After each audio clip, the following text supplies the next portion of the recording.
Sono Corrado Tedeschi, questa è mia figlia Camilla e insieme... Cosa ridi? Sì, vabbè. E insieme interpretiamo questa commedia Partenza in salita. Partenza in salita è la storia del rapporto tra me e mia figlia. Un rapporto conflittuale ma pieno, stracolmo d'amore. L'autore Gianni Clementi, che ci conosce, ha detto: ma voi nella vita siete praticamente una commedia vivente, io voglio scriverla questa commedia, allora l'ha scritta e noi ci abbiamo messo un sacco di roba nostra dentro. Ed è il rapporto vero tra me e mia figlia. La commedia sta avendo un grande successo perché quello che è il più bel complimento che ci fanno è proprio questo, che è tutto vero. È vero ed è teatro vero, ma vuoi aggiungere qualche cosa anche tu forse? Lei non parla mai, parla solo nella commedia.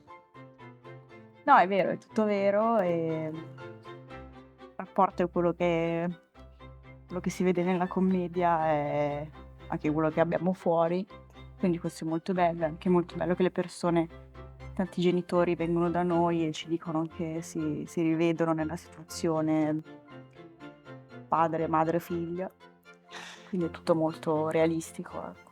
Diciamo che un padre che fa lezioni di scuola guida a una figlia è un personaggio veramente orrendo, perché il padre è apprensivo, pignolo, noioso quando fa scuola guida, quindi tanti genitori si riconoscono in questo momento, che in realtà poi è uno spunto per parlare della nostra vita. Viene fuori durante questa scuola guida tutto il rapporto nostro, i problemi che ci sono stati, ma tutto affrontato con grande ironia e sarcasmo.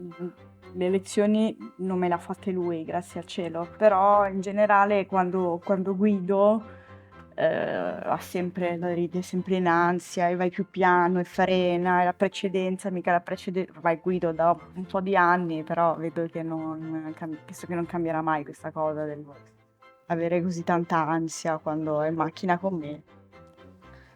Ce lo teniamo così, no, Grazie.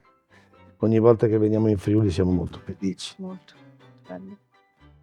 Però veramente grazie al pubblico del Friuli che ci sta regalando delle serate bellissime.